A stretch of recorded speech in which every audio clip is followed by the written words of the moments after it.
بسم اللہ الرحمن الرحیم۔ ناظرین، آپ کا ہوسٹ ڈاکٹر غلام مشتبہ آپ کے program an insight with doctor Mujtaba حاضر ہے۔ گزشتہ ہفتے ہم نے آپ سے کرکٹ میچ کے سلسلے میں بھی گفتگو کی تھی اور پاکستان سیمی فائنل کے اندر کرکٹ میچ میں ہار گیا۔ یقیناً پوری قوم کو اس کا صدمہ ہے اور پوری قوم یہ جاننا چاہتی ہے کہ اگر عمر گل کی بالنگ فوکسڈ نہیں تھی تو ان کو 6 اور 8 اوور کیوں دیے گئے اور عبدالرزاق کو صرف 2 اوور کیوں دیے گئے جبکہ ان کا ایوریج کم تھا۔ قوم یہ جاننا چاہتی ہے کہ پاکستانی بیٹسمین نے آخری وقت تک چھکا مارنے کا انتظار کیوں کیا اور کیوں نہیں پاکستان کی ٹیم کے اسپرٹس کو پہلے چھکا مار کر اسپرٹس کو ہائی کیا۔ پاکستانی قوم یہ بھی جاننا چاہتی ہے کہ اتنے سارے معاملات جو ہمارے سامنے آتے رہے اور اتنی ساری کہانیاں جو آتی رہیں، کہیں نہ کہیں ان کہانیوں سے کوئی اس کا تعلق تو نہیں ہے۔ یقیناً لوگ یہ بھی جاننا چاہتے ہیں کہ ہم ہاتھ اٹھا کر دعا کرتے رہے اور پیچھے کوئی اور بات تو نہیں ہو رہی تھی جس سے ہم واقف نہیں تھے۔ پاکستانی قوم کی کمپیٹنس پہ یقیناً اس قوم کو شک نہیں ہے اور یہ قوم یہ سمجھتی ہے کہ پاکستان کی کرکٹ ٹیم کو ورلڈ کپ لینا چاہیے تھا۔ اس کے کیا کیا محرکات ہیں، اس کی ضرورت ہے کہ پورے سسٹم کو اوور ہال کیا جائے اور یہ معلوم کیا جائے کہ اس کے اندر ایڈمنسٹریٹو فالٹس تھیں یا ٹیکنیکل فالٹس تھیں یا واقعتاً ایک ایسا واقعہ پیش آ گیا جو میچز میں ہوا کرتا ہے۔ لیکن ہم یہ سمجھتے ہیں کہ اس کی انویسٹیگیشن تھورولی ہونی چاہیے تاکہ آئندہ اس قسم کے واقعات کی روک تھام کی جا سکے، اور ہم امید کرتے ہیں کہ کوئی ایسا واقعہ غلط نہیں ہوا ہوگا۔ ہم اب بھی آپٹمسٹک اپروچ رکھتے ہیں، لیکن یقیناً ناظرین آپ بھی یہ جاننا چاہیں گے کہ حقیقت کیا ہے۔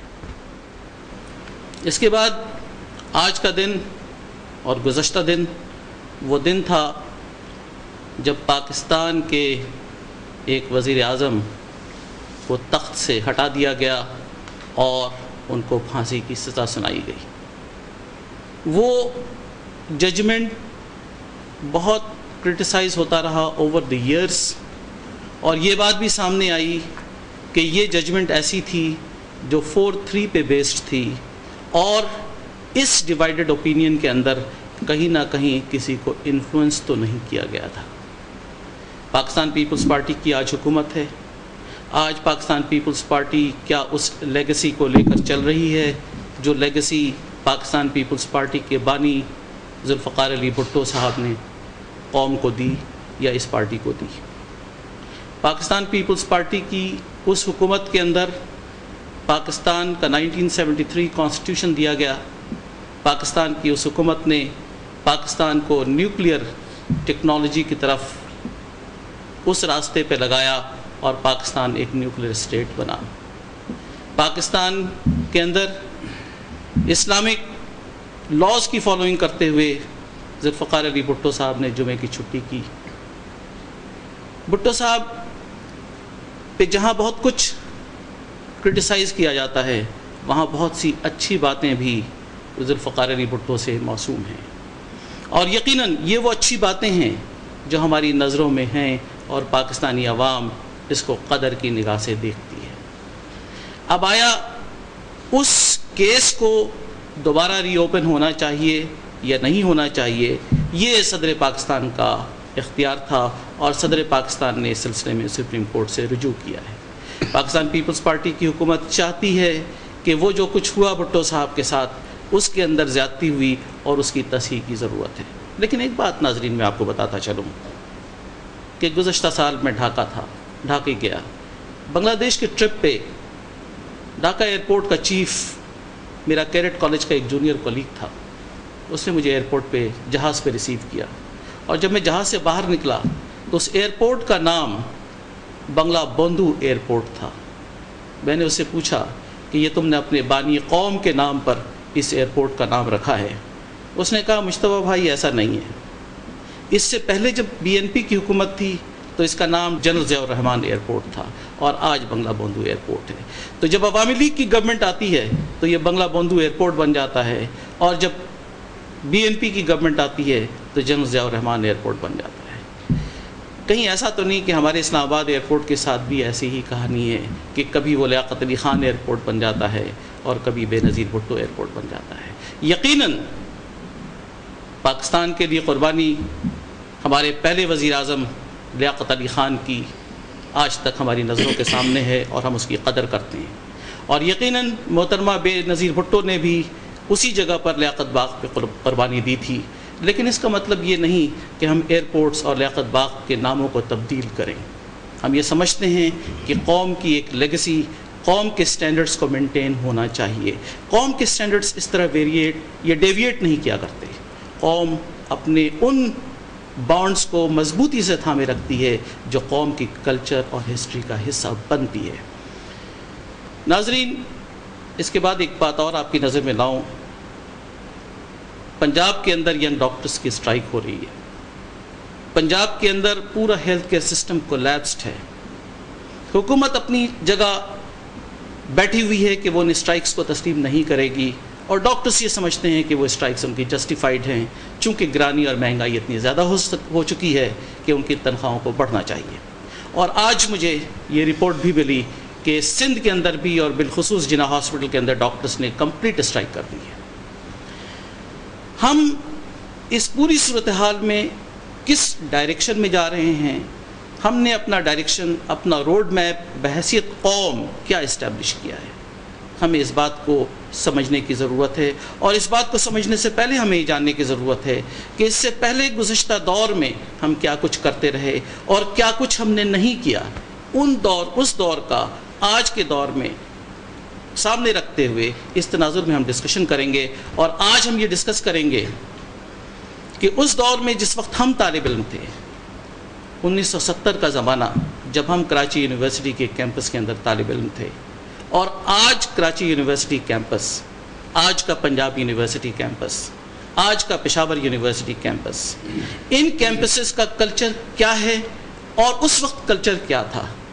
آج کے ہماری سوسائٹی کی ویلیوز کون سی ہیں اور اس وقت ہماری ویلیوز کون سی تھیں؟ ان ویلیوز کے اندر کیا فرق آیا ہے؟ کیا تبدیلی آئی ہے؟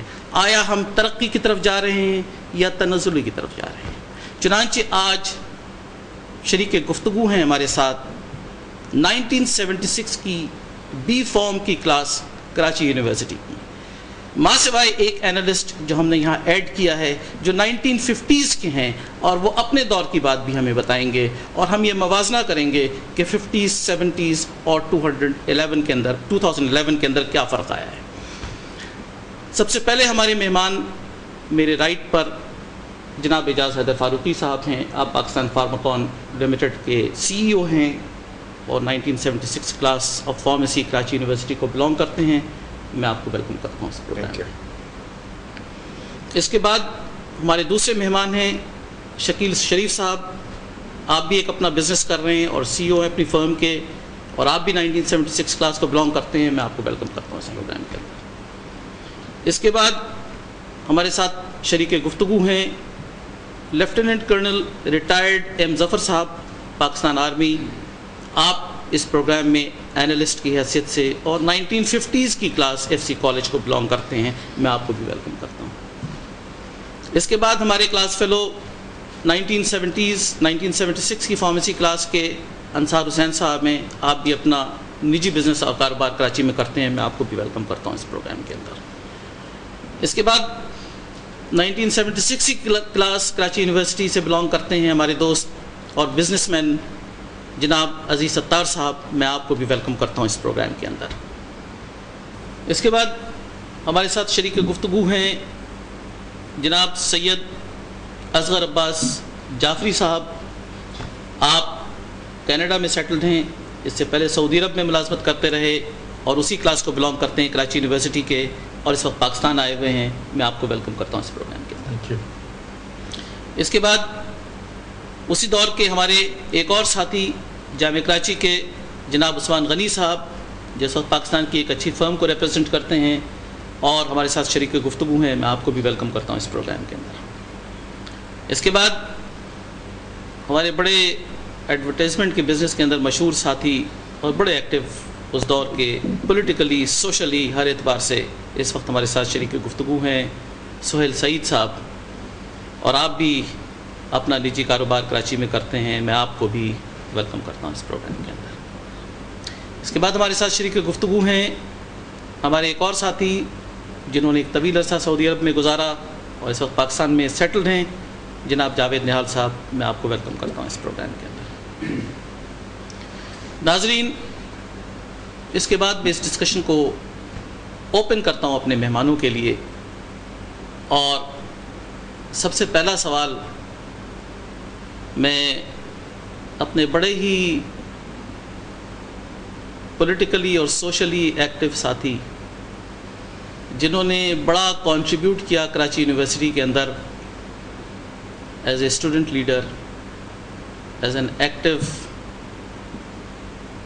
ورکر ان اسٹوڈنٹ پالیٹکس، ان کا بڑا انپٹ ہے اس دور میں جو دور 1972 سے 1977 کا ہے، اور فارمیسی میں ان کا بڑا نام رہا ہے۔ اور آپ کو ایک بات میں بتاتا چلوں ناظرین کہ فارمیسی کا ذکر میں بار بار کر رہا ہوں، اس کی دراصل وجہ ایک ہے، فارمیسی ڈپارٹمنٹ یا فارمیسی فیکلٹی کراچی یونیورسٹی کی 1970s کی وہ فیکلٹی ہے جس نے پاکستان کو قیادت دی، جس نے پاکستان میں لیڈرشپ پیدا کی۔ ہمارے دوست الطاف حسین صاحب ہم سے 2 سال جونیئر فارمیسی کے اسٹوڈنٹ تھے، پولیٹیکلی ہمارے ساتھ چلتے رہے۔ اس وقت ایم کیو ایم نہیں بنی تھی، اے پی ایم ایس او نہیں بنی تھی۔ انہی کے دوسرے ساتھی مرحوم عظیم احمد طارق صاحب بھی فارمیسی کے اسٹوڈنٹ تھے جو ایم کیو ایم کے چیئرمین رہے۔ عظیم احمد طارق صاحب کی بیگم نائلہ طارق بھی فارمیسی کی اسٹوڈنٹ اور انہی کی کلاس کی اسٹوڈنٹ تھی، انہی کی کلاس کی افسر جہاں ممبر نیشنل اسمبلی آف پاکستان تھی۔ اور فاروق ستار صاحب بھی فارمیسی کے اسٹوڈنٹ رہے اور 6-8 مہینے گزارنے کے بعد سندھ میڈیکل کالج گئے۔ طارق جاوید صاحب رابطہ کمیٹی کے، یہ بھی فارمیسی کے اسٹوڈنٹ رہے۔